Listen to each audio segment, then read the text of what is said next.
ఆశిస్తూ రామ్ భీమన్న నాకు మంచి ఫ్రెండ్ చాలా కాలం నుంచి. అంటే పనిమంతుడు సినిమా తీస్తే మరో శ్రీమంతుడు వస్తుంది ఇలా. తను క్వాలిఫైడ్ డైరెక్టర్ అని చెప్తాను. ఎందుకంటే మేము ఫిలిం ఇన్స్టిట్యూట్కి సర్టిఫికేట్ తీసుకొస్తే నవ్వి అలా పక్కన పడేస్తాను. ఎందుకంటే పర్సనల్ ఎక్స్పీరియన్స్ క్రియేటివ్ సీల్ వేరు, సర్టిఫికేట్ తోటి వచ్చేది కాదని. బట్ నేను మనస్ఫూర్తిగా క్వాలిఫైడ్ డైరెక్టర్ అని చెప్పేది రామ్ భీమన్న. ఎందుకంటే తన కన్విక్షను, తను డ్రామటైజ్ చేసే విధానం, తను చూసే విధానం సినిమాని చాలా హై అండ్ క్వాలిటీని ఆలోచిస్తాడు. అలాంటి ఒక టాలెంటెడ్ డైరెక్టర్కి ఇలాంటి పొటెన్షియల్ ఉన్న ప్రొడ్యూసర్ దొరకడం నిజంగా అదృష్టం తనకి. రమేష్ ప్రకాష్ గారు, మా చాక్లెట్ బ్రదర్స్ రమేష్ సురేష్ లాగా చాలా నేను స్పాట్కి వెళ్ళినప్పుడు చూశాను. అంత క్రితం ఓపెనింగ్ పిలిచినప్పుడు చూశాను. కానీ వాళ్ళ ఇన్వాల్వ్మెంట్ మళ్ళీ నాకు శ్యాంప్రసాద్ రెడ్డి గారు గుర్తొచ్చారు. శ్యాంప్రసాద్ రెడ్డి గారు స్పాట్లో ఆయన ఒక సెట్ బాయ్ అయిపోతాడు, ప్రొడక్షన్ మేనేజర్ అయిపోతాడు.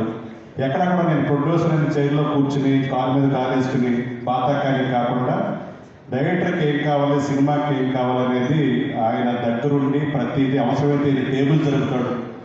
ఏదైనా ప్రాపర్టీ బ్లాక్లో పెట్టాలంటే అది పెడతాడు.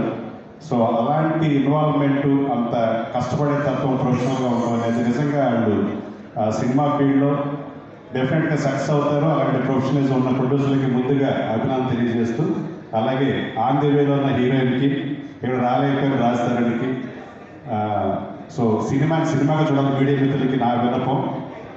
సినిమాని పర్సనల్ ఇష్యూస్ని కనెక్ట్ చేయకుండా ఒక ప్యాషనేట్ ప్రొడ్యూసర్ వచ్చి ఒక టాలెంటెడ్ డైరెక్టర్కి అవకాశం ఇచ్చి ఇంత మంచి అవుట్పుట్ని రాజధాని సినిమాలో, ఇంత గ్రాండియర్ సినిమా, ఇంత కాస్టింగ్ ఉన్న సినిమా ఇదే. కాబట్టి మీరందరూ కూడా సహాయ సహకారం మంచి టెక్నీషియన్ వర్క్ చేశారు. పీజీ విందా లాంటి సినిమాటోగ్రాఫర్, అలాగే గోపి సుందర్ లాంటి మ్యూజిక్ డైరెక్టర్ ఈ సినిమా పనిచేశారు. ప్రకాష్ రాజ్ గారు, బ్రహ్మానందం గారు, అలాగే బ్రహ్మానందం గారు వచ్చి మనస్ఫూర్తిగా ఆయన మెచ్యూర్డ్ స్పీచ్ ఇవ్వటం, ఆయన నేనున్నాను, కొత్తగా వచ్చే డైరెక్టర్లకి టాలెంట్కి నేను పిలిస్తే వస్తాను, మీకు సపోర్ట్ చేస్తాను నిజంగా. ఎందుకంటే ఈ రోజుల్లో ఒక కొత్తగా వచ్చిన ప్రొడ్యూసర్లు కానీ, కొత్తగా వచ్చిన డైరెక్టర్ కానీ ఒక గెస్ట్గా పిలవటం అనేది ఎంత పెద్ద ఇబ్బంది అవుతుందో తెలుసు. అలాంటిది బ్రహ్మానందం గారు ఇలాగ నేను డెఫినెట్గా సపోర్ట్ చేస్తానని చెప్పడం నిజంగా అభినందిస్తాము. అలాగే అంటే టీంకి, అలాగే 27వ తారీఖున అందరూ థియేటర్లో ఈ సినిమాని చూసి ఈ ప్రొడ్యూసర్ని, డైరెక్టర్ రామ్ భీమన్ని అందరూ కూడా హృదయపూర్వకంగా ఎంకరేజ్ చేస్తారని కోరుకుంటూ సెలవు తీసుకుంటాం.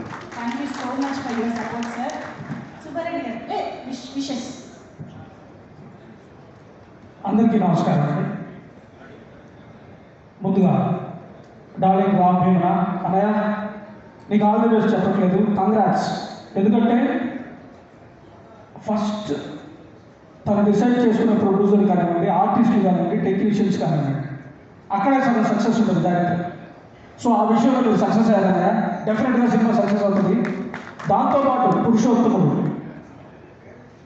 ఇటువంటి గర్వంగా ఒక విషయం చెప్పగలుగుతున్నామండి. రాజధాని అనే అతను ఒక అసిస్టెంట్ డైరెక్టర్గా తన కెరీర్ స్టార్ట్ చేసి ఎన్నో వ్యయ ప్రయాసాలు ఓర్చుకుని ఒక హీరోగా నిలబడ్డాడు. తనకి ఈ టైంలో మనందరూ సపోర్ట్ చేయాలి. చాలా కష్టపడ్డాడు. నిజంగా మనం చెప్పుకోవాలంటే ఇండస్ట్రీలో చెప్పగలిగితే చిరంజీవి గారు అన్నయ్య, అలాగే రవితేజ గారు, తర్వాత నాని గారు, ఆ గౌరవం చెందినవాడే మన రాజధాని. డెఫినెట్గా ఈ టైంలో మనం అందరం ఎంకరేజ్ చేద్దాం. తను చాలా కష్టపడి వచ్చాడు రామ్ భీమన్న అన్నయ్య. ఈ టైంలో చాలా మంచి సినిమా, పెద్ద సినిమా ఇచ్చారు. సక్సెస్ కావాలని కోరుకున్నాము. ఇలాంటి ప్రొడ్యూసర్స్ నిలబడితే 10 మందికి వర్క్ వస్తుందని బ్రహ్మానందంగా చెప్పారు సార్. డెఫినెట్గా చాలా మంది డైరెక్టర్స్ అవుతారు, చాలా మంది టెక్నీషియన్కి, ఆర్టిస్ట్కి డెఫినెట్గా మంచిగా వస్తుంది. అలాంటి ప్రొడ్యూసర్లు నిలబడాలి. ఈ సినిమా పెద్ద హిట్ అవ్వాలని కోరుకుంటున్నాను. Thank you so much.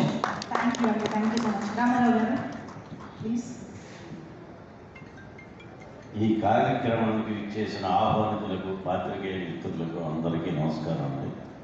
ఇది చూస్తుంటేనే తెలుస్తుంది ప్రొడ్యూసర్ గారు దీనికి ఎంత ఖర్చు పెట్టారో, అలాగే డైరెక్టర్ రామ్ భీమన్న గారు, ఈ అందరూ టాలెంటెడ్ ఆర్టిస్టులు, టాలెంటెడ్ టెక్నీషియన్స్ని పెట్టి సినిమా తీశారు. ఈ సినిమా సక్సెస్ అవ్వాలని, ఇందులో నటించిన నటీనటులు, సాంకేతిక నిపుణులకు మరిన్ని సినిమాలు రావాలని, ఇండస్ట్రీ కలకలలాడాలని